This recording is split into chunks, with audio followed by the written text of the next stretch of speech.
very nice to meet you. Like they said, I am from Australia, and I don't know how many ice hockey teams are in Australia. The good thing is here I am the least knowledgeable person, surely, about ice hockey. But hopefully I can tell you something interesting about the principles that underpin how people learn skills, which I assume is of practical relevance to all of you.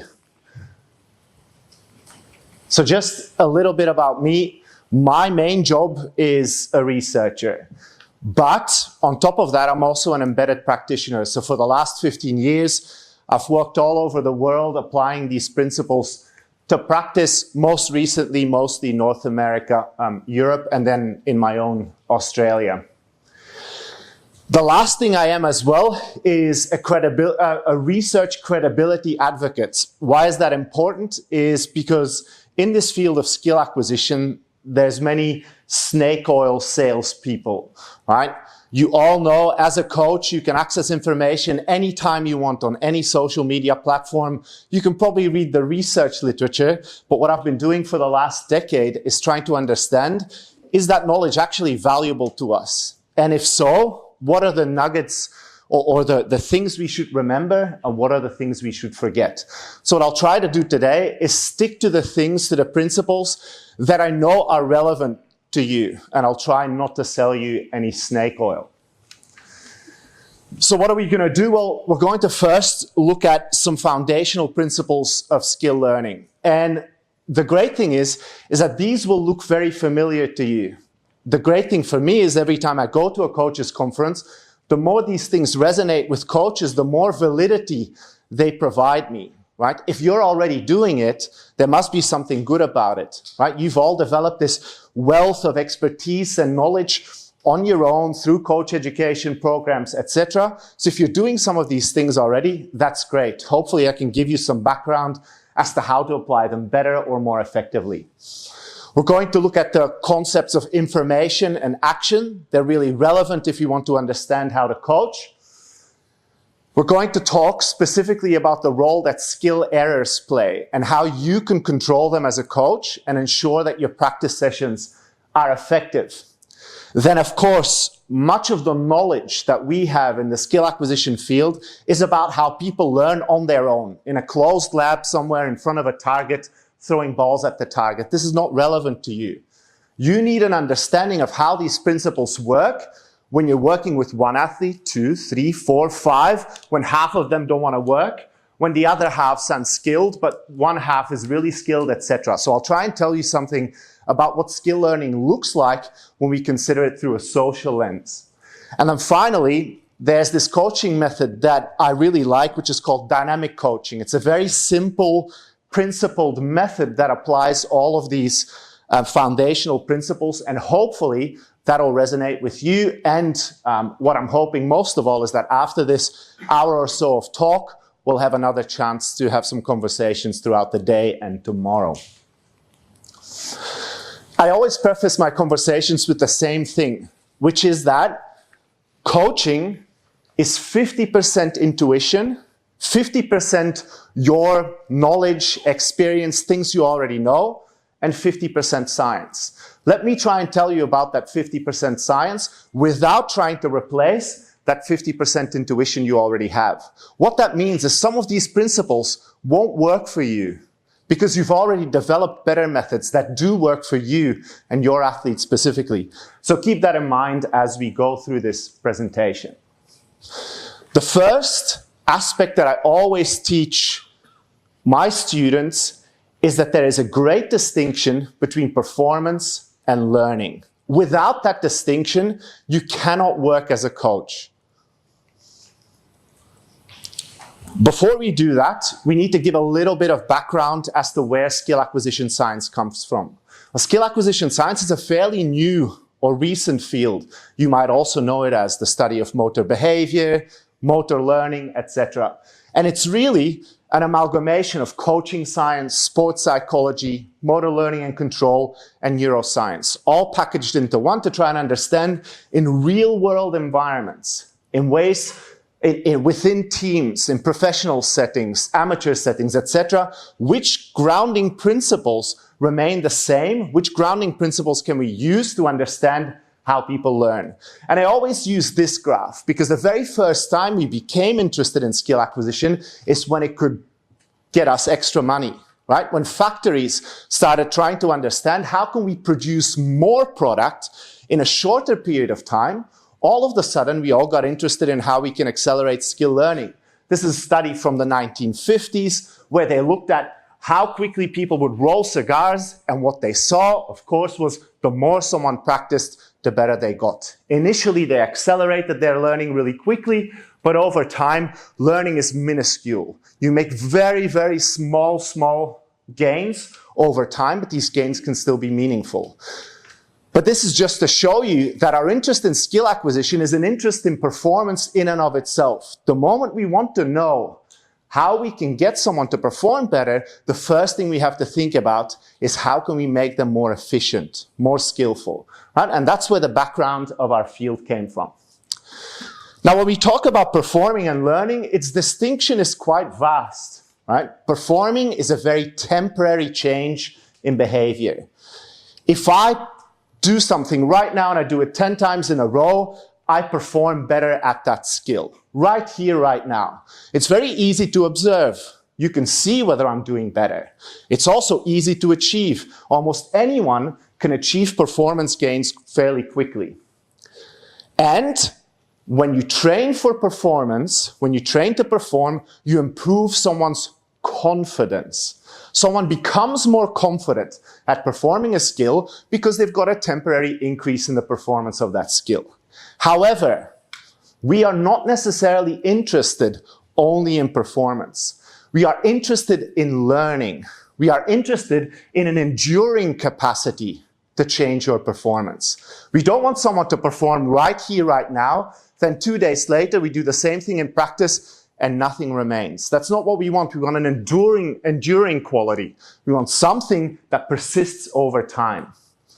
Learning, however, is extremely difficult to observe because learning often has latent effects. I do something right now, I speak to you, and maybe in a month or two, this experience helps me become a more confident public speaker. You can't see that change in me, but the change has happened. It's difficult to observe. It's extremely difficult to achieve.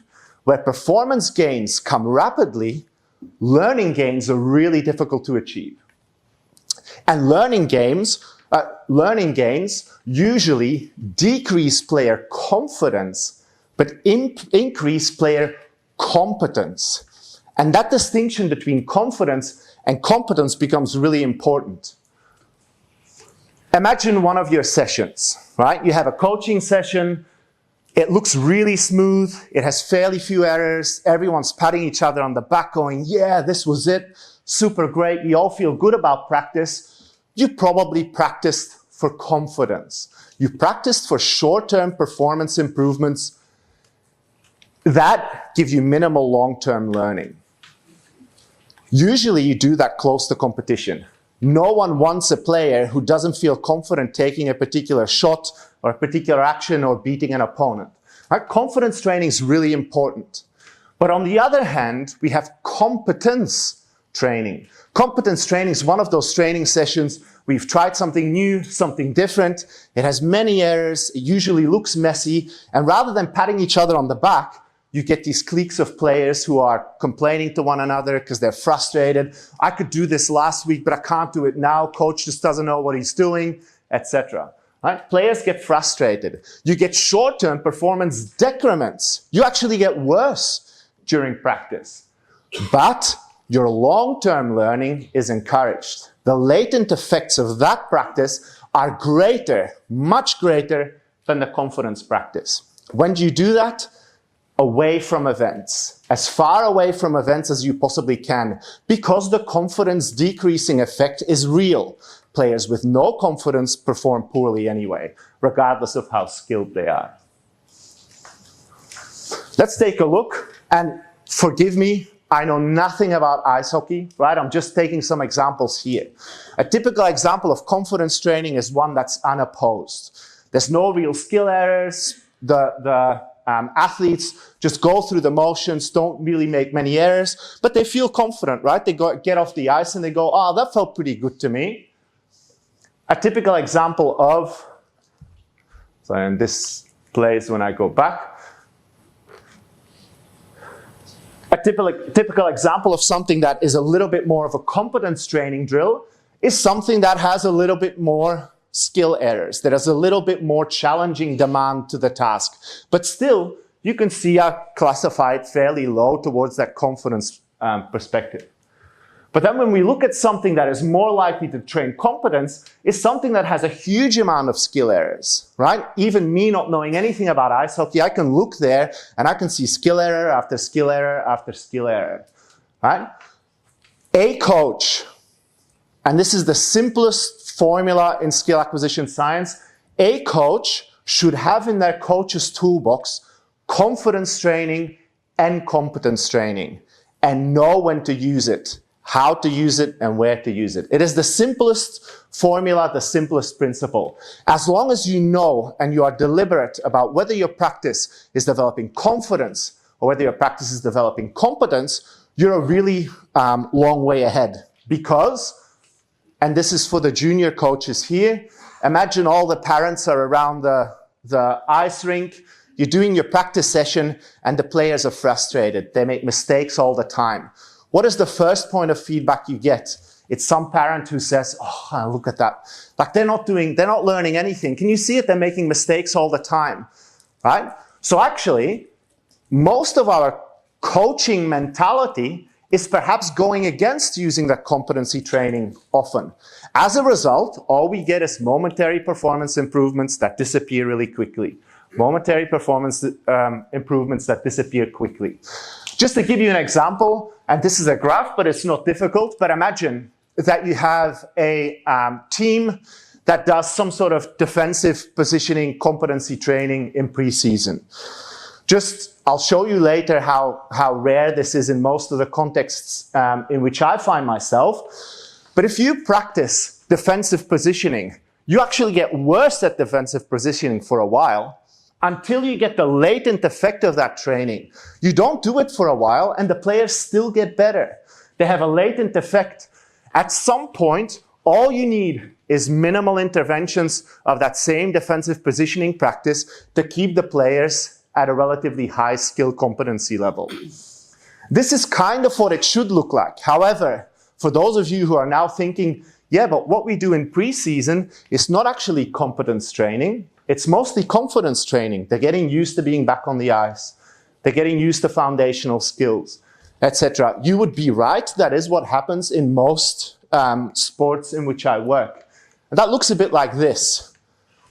A preseason often looks like this, where the only kind of skillful involvements that players have are built around building confidence. You want players to feel good about themselves as quickly as you possibly can.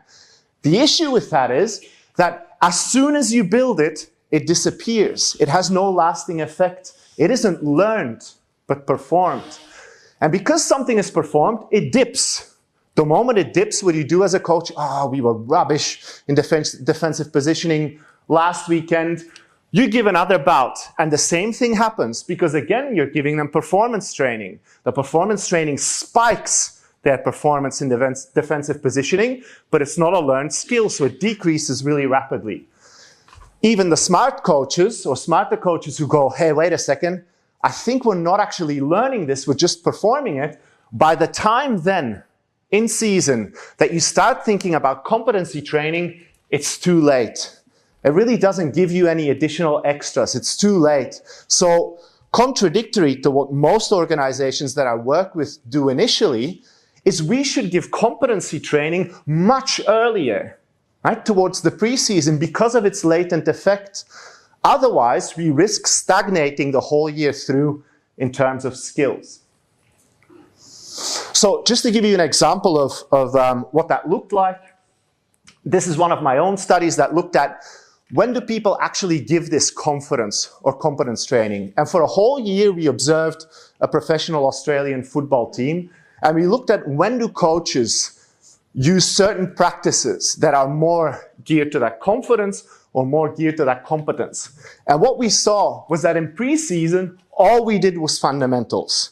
Simple things, unopposed passing to each other, unopposed kicking, tackling a dummy, things like that. Then the moment that we hit In season, all we did was competency practice, right? And what happens, of course, is that the competency practice doesn't pay off. Its latent effects might not come into play until the end of the season or maybe the off season, right? So we address competency practice way too late. And in fact, in most of my own work that I do, and you can read this reflection, what I do with the company that I work for is we do a lot of practice observations. And almost always, the first thing I have to say is, even though you think, coach, that you're really addressing competence, the practice session itself was way too easy. It wasn't challenging enough. It wasn't actually competence practice. It was more geared towards confidence practice. So the question is, how do we get our practices, which are inherently perhaps overstated to be more complicated, or not complicated, it's not the right word, more geared toward competency practice than confidence practice, how do we change that? Which principles can we use to shift that red arrow a little bit to the competence side? Because that's what I noticed is really difficult. It is really difficult to, with a group of diverse skill sets, to actually get them to engage in that competency practice and do it for longer periods of time so you can build enduring skill. The first thing we need to know is the relationship between information and action. Now, if that sounds a bit scientific to you, we'll make that less so. But basically what I'm trying to say is that information is the thing you as a coach control. You control what a player hears, sees, how they interact with their peers, the type of setup in practice you have, etc. So it's something you can control. Right? So we're going to look at how can you control that? And in order to control it, you first have to understand it. The simplest perspective on how information and action are related in the skill acquisition literature is this. If someone, imagine that the green bar there, let's say that it's a goal or some other target, the idea is to hit exactly in the middle of the target. The way that our information system works is we hit the middle of the target and we do nothing. Because when our performance is effective, all we do is we implement the same method because we already have the strategy figured out, right? We don't make any adjustments. If we completely miss the target, i.e., we get information of where we missed, far away to the left, far away to the right, all we do is we make major adjustments to that initial information and we feed it back into a loop, right? And all it becomes is a loop in the relationship between information and action. In the same way, if you make small mistakes, you make minor adjustments, right? Small mistakes to the left, you go a little bit more to the right on the next trial, etc. It's a fairly simplistic representation of how information affects action, but it's accurate. It's the way we work all the time. It's the way we drive between the lines on the road. The moment you feel that you're going a bit more to the right, what do? You go a bit more to the left. Thermostat on the car is too hot, you turn it a little bit lower. Then it's too cold, you turn it a little bit up. It's the way we operate all the time. In skill learning, we operate exactly in the same way. However, what I'm showing here is extremely simplistic, right? Your ice hockey player doesn't stand still. Their target is constantly obstructed by other things. They have teammates to take into account, etc. In fact, their environment looks more like this. This is the ice hockey player, and these are all the information sources that surround them. They don't just have the position of the goal, they have the position of the goal, their teammates, tactical instructions of the coach, the booing of the audience, etc. You can probably name 100 before I can name 10, right? They're constantly surrounded by information.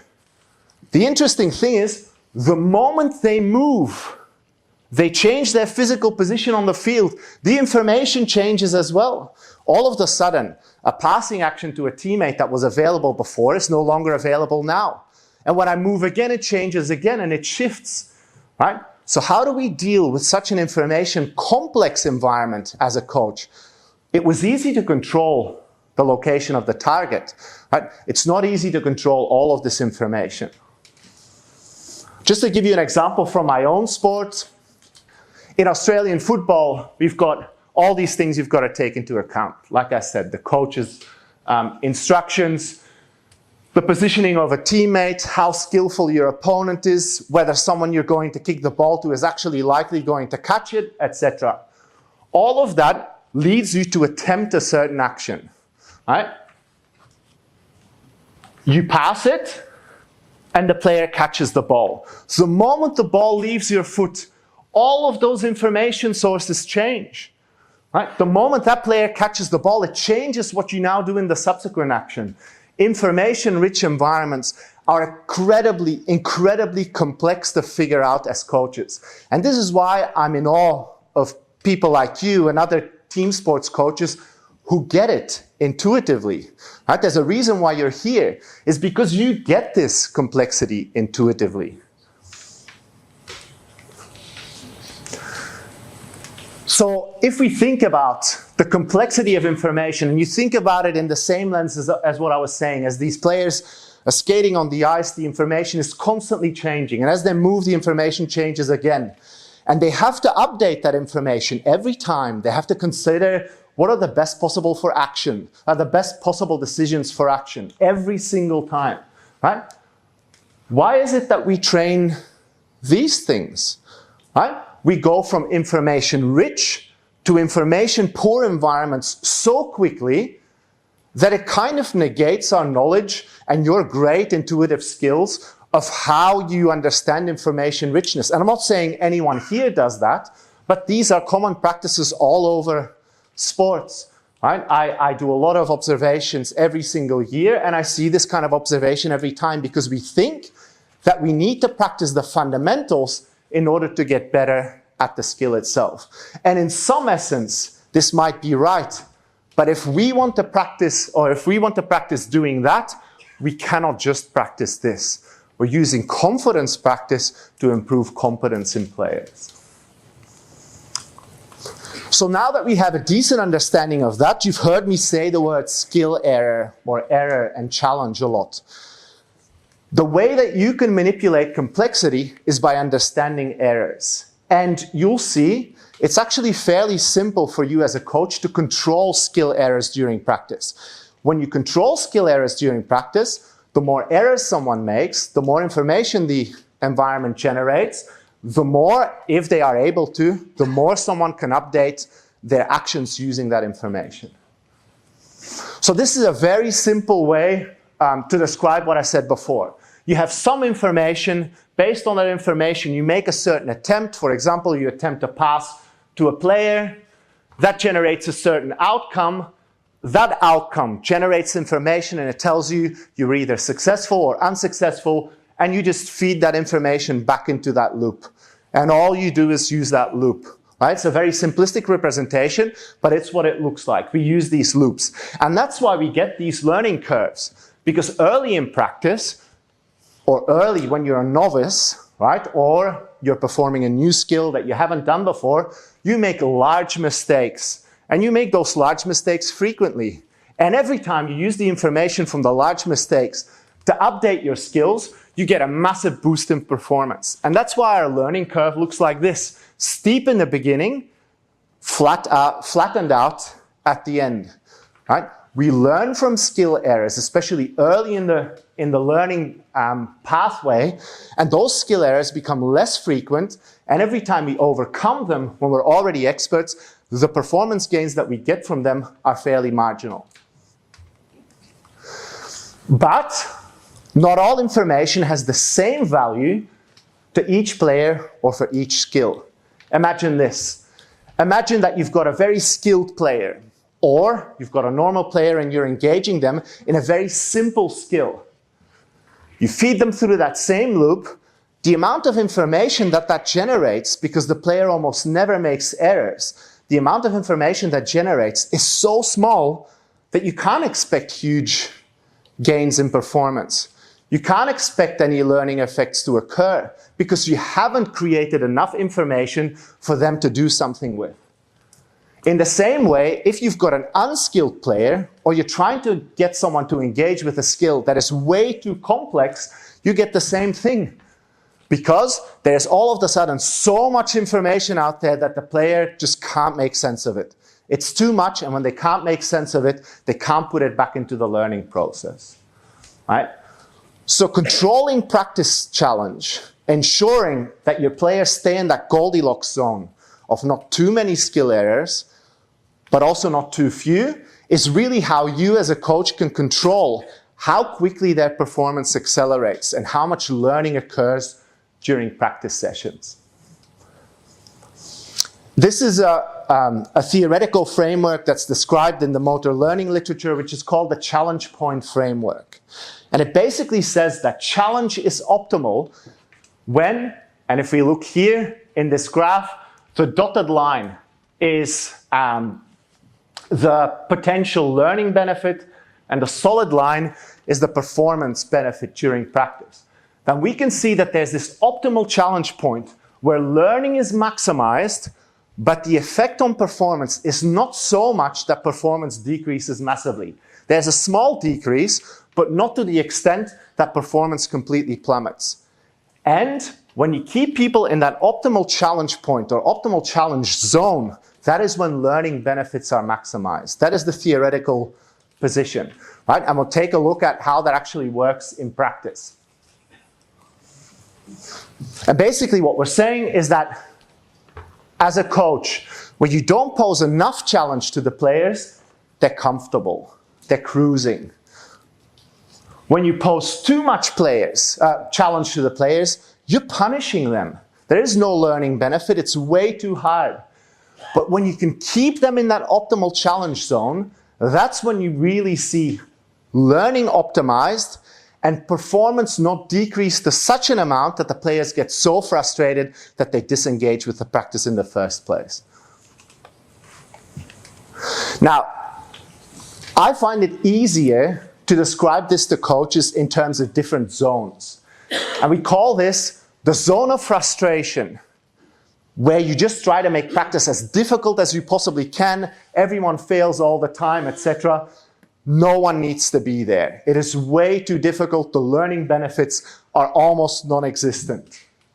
The zone of comfort, when you practice for confidence, can be really interesting. Remember I said it should be part of your toolbox because it helps you to keep players at the level where they are. You're not trying to improve performance anymore. You're trying to keep people as stable as you possibly can. And then finally, you've got that zone of genius. And in the zone of genius, performance and learning are optimized. That's when you practice for competence and you practice to learn.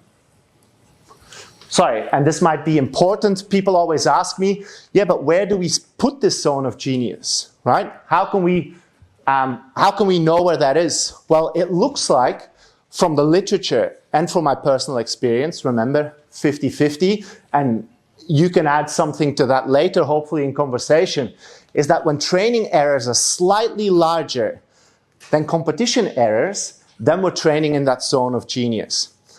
For most coaches, this comes as a surprise, right? Because they don't often train at difficulty levels that are slightly higher than those to be expected of competition. We often like to train somewhere here,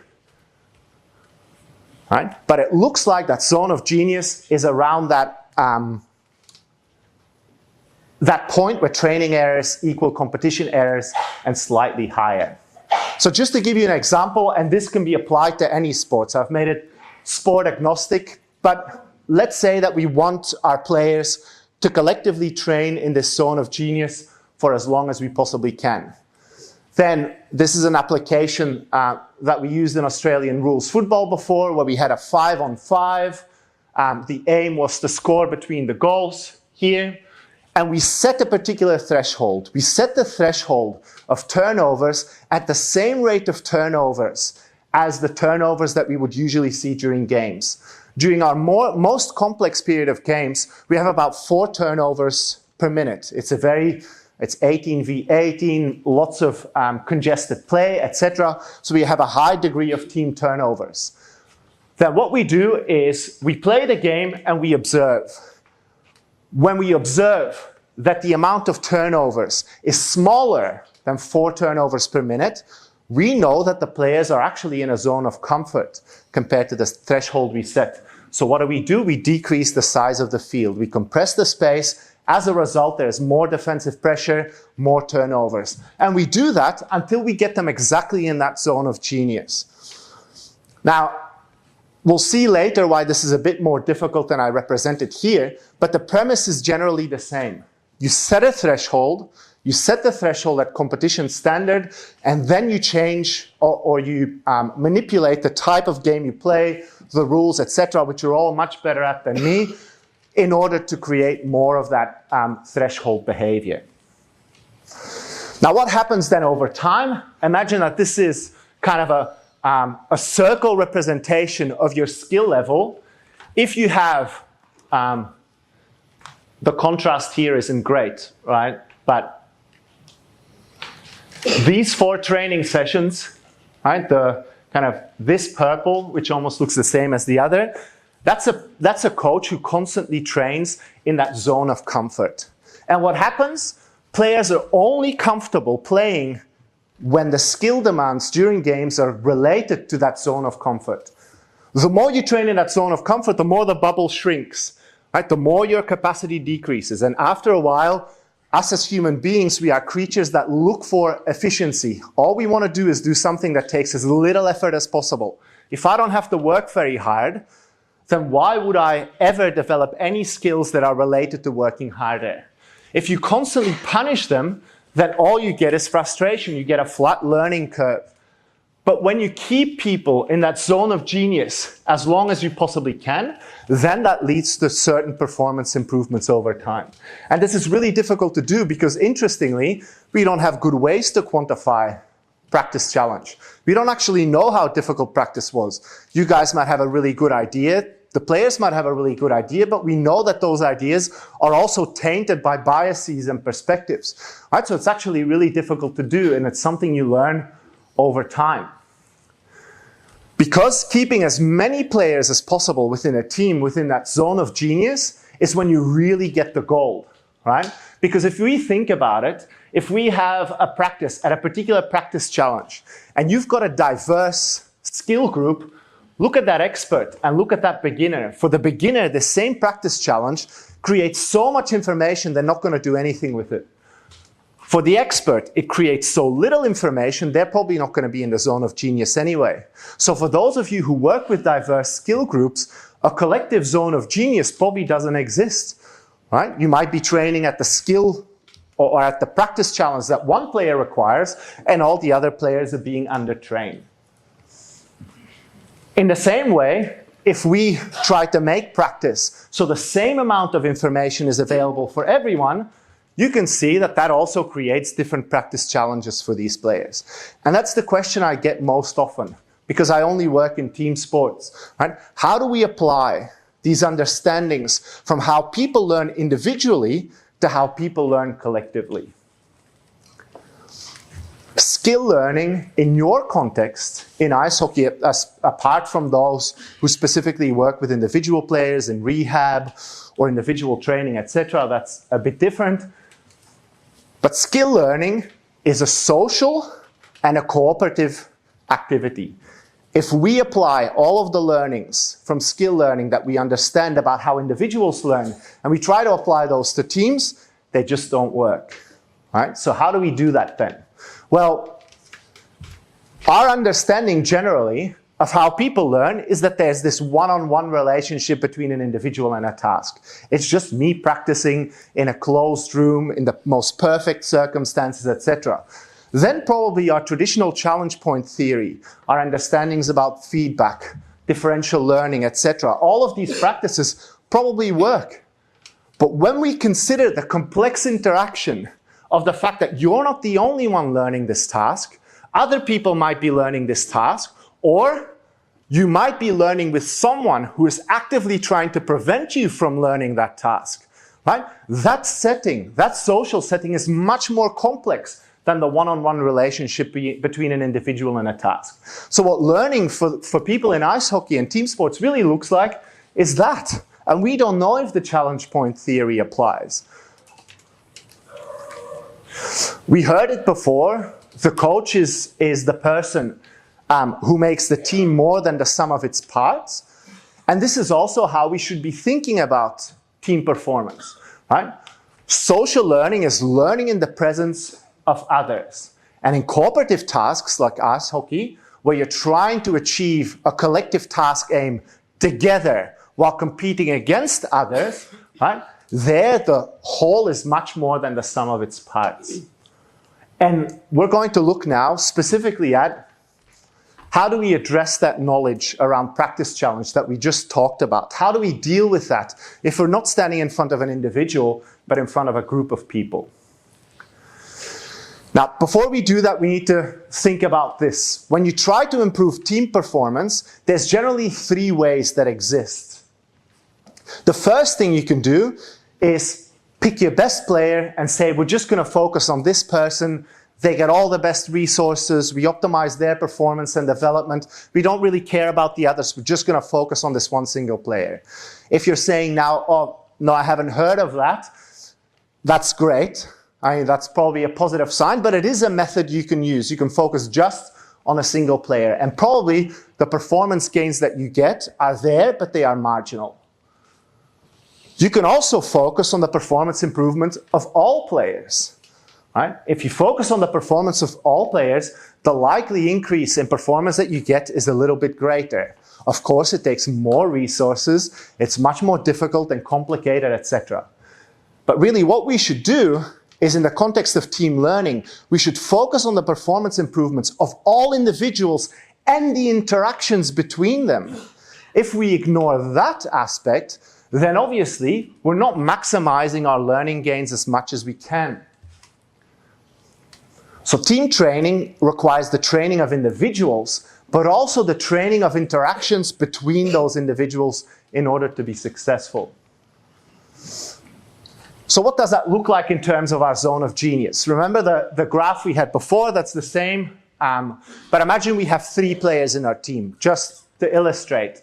If I have that practice challenge, same practice challenge I had above, that means I'm only training 1 player, right? This player is under-training and this player is over-training. Both of their performance curves are stagnating and 1 player is getting better. In other words, I get this model. Right? If we apply our learnings of individual learning to collective learning, all we get is 1 player who learns and two performance curves that eventually plateau out pretty quickly over time. So coach has 3 strategies they can use in order to optimize performance. And we'll look at all 3, and then I'll tell you which one takes my preference. So strategy 1, focus on upskilling the less skilled players. Very controversial, especially I work a lot in the NBA. It's something very controversial over there.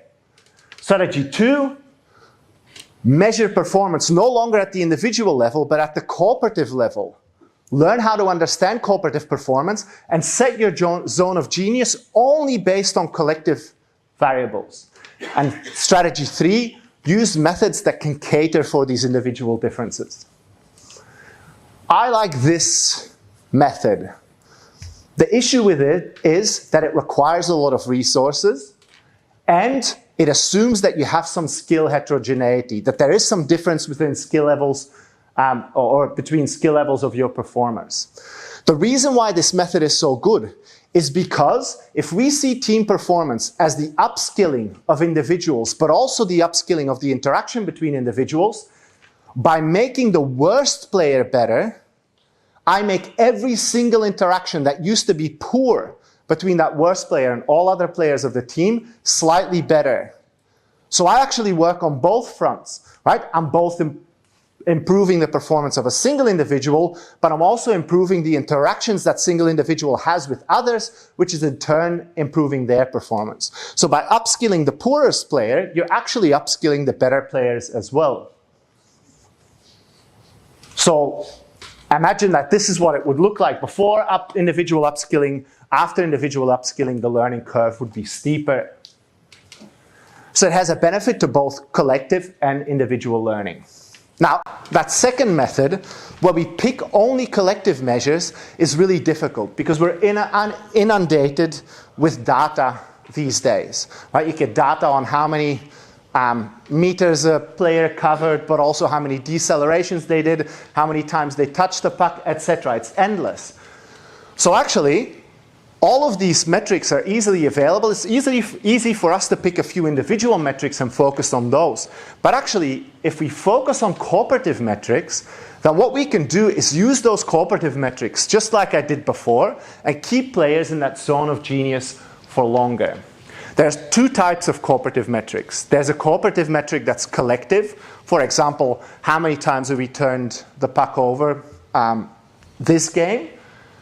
And there's an integrative level. That's when you look at an individual performance, but relative to all others. How many times was this player the cause of a turnover? Right? Both of those take into account both the individual and the collective around them. So to give you an example of how that would look, right? Imagine that we are interested in finding space after turnover to transition really quickly. And the coach here is the practice designer. They're controlling the practice difficulty by using task rules. In the first attempt, we have no rules. Ignore the line, ignore this number here for a second. We set a particular threshold and we say that we want the transition to occur between 8 and 12 seconds in time. In attempt 1, which is a block of 5 attempts, we look and we saw that the average over 5 attempts was 13 seconds. The practice challenge was too high compared to the collective metric. We reduced the difficulty on the next block of 5 attempts. We removed the initial position of that player 1, put them in the corner so there's more space up there so players can find space easier. When we do that, all of a sudden we see that the average transition time was 6 seconds. It was now too easy. We make another modification for the next block of 5. Right? This player, number 1 here. So we forget this rule. This one is no longer applied. And this player can now no longer move past this line, which eventually makes it a 4 versus 3 with 4 defenders, 3 attackers. All of a sudden, that gets us kind of closer to our collective performance metric that we'd like to see. So doing that is less costly in terms of resources. It just requires some inventiveness. It requires changes the things you measure and look at and observe. Now the last method that we can use, which is something that I'm sure you're all familiar with, is to use a method that can deal with inter-individual differences. For example, if we imagine playing the same game of 4 versus 4 that we did before, we have a floating player who is with both teams but only in attack. The floating player has a lower skill level than the other players. Because the floating player has a lower skill level and they get more positive skill involvements, they can stay within their individual zone of genius while all the others work in a different zone of genius. Right? Again, simplistic, but I'm not a coach. That's why you are there to find variations to this theme. But all of these things require you to be extremely, extremely deliberate in your practice design. And it's the feedback I give most often, is that the coaches that I work with, they're not deliberate enough. They get into a group half an hour before practice, everyone's done their kind of individual bit, they all talk together and they go, yeah, let's do this and this and this. Yeah, that's fine, let's go out onto the field, and that's it. That's as much preparation as what happens, and I think this is pretty representative of most organizations. If you're truly interested in accelerating skill learning, you have to be much, much more deliberate. Dynamic coaching is a great way of becoming more deliberate in terms of your practice design. And think of dynamic coaching as being a sound engineer, right? If the band is playing, as a sound engineer, you're moving some levers up and down, they sound great, you don't do anything. They start sounding pretty horrible, the singer's getting tired, guitar's out of tune, you start moving the levers around until they sound good again. Right? You're dynamically interacting with the behavior of the band in order to make it sound as good as possible. Dynamic coaching is the same thing. It's not a static method of coaching where you set and forget. You plan the practice session, you let it run out, and then you fix things that were wrong in it later. It's a constant updating of the challenge of that practice session to keep players in that zone of genius for longer.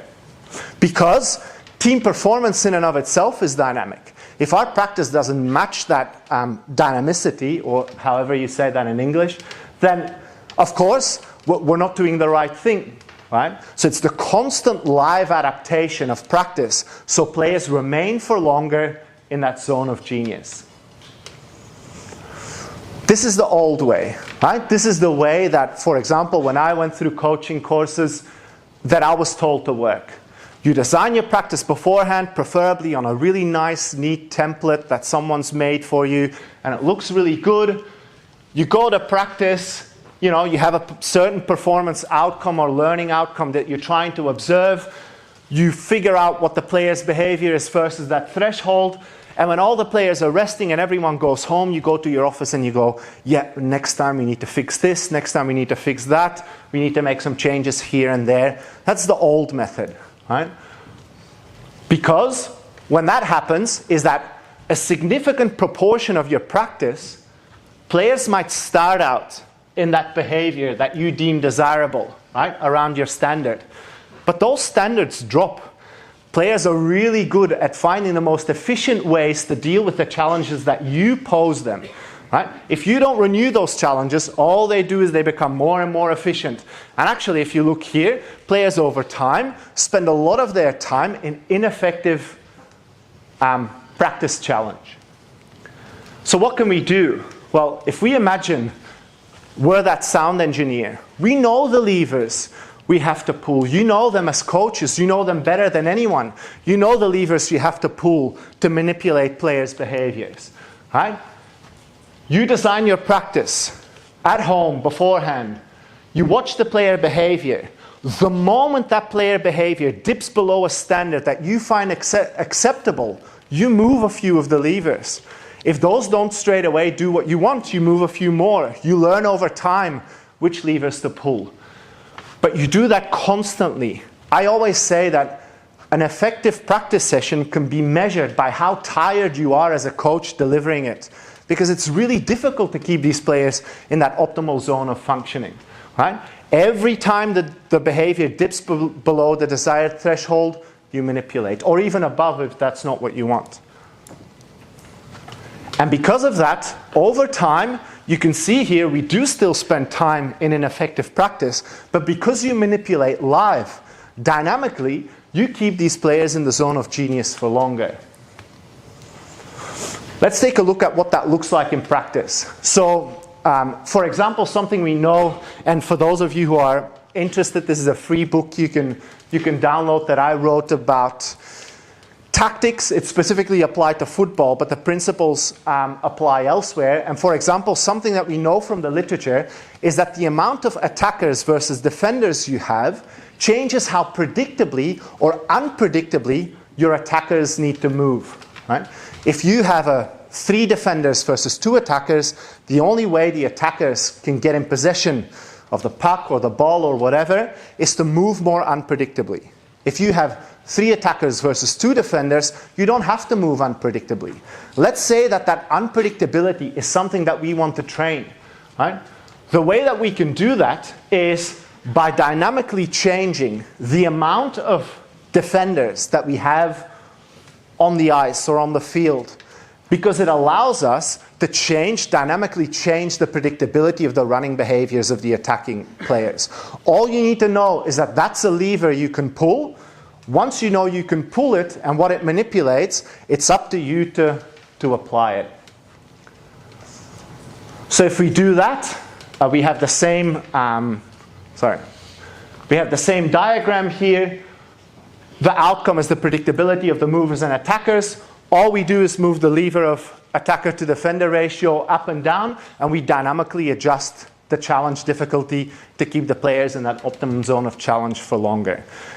The problem with it is it takes some time. You have to invest some time to understand which levers to pull in order to get certain behaviors to occur.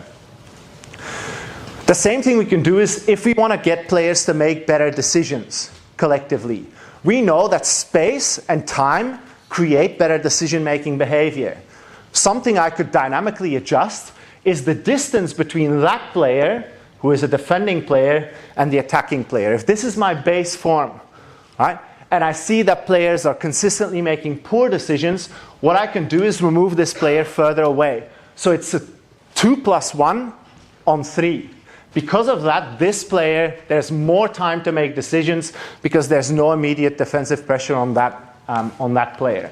In the same way, if that yields too many good decisions and poor skill errors, a few skill errors compared to my standard, I can manipulate by moving the defender and attacker closer together. I'm sure I'm not telling you anything new, but when you think of it in that lens of dynamic coaching and dynamically adjusting task difficulty, it does become new. So hopefully, what were the key takeaways today?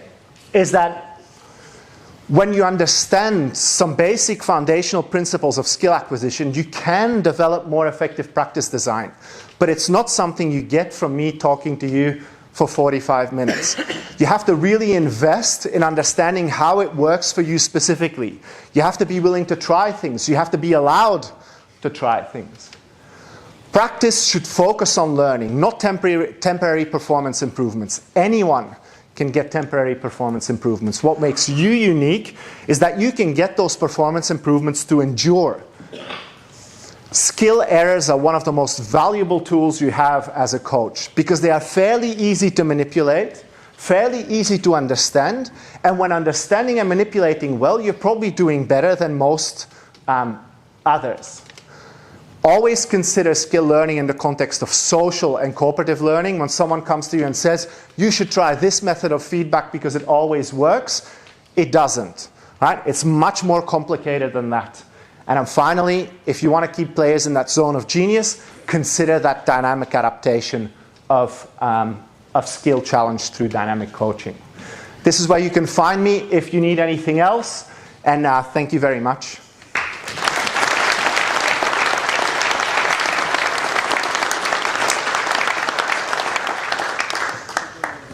Thank you. One question.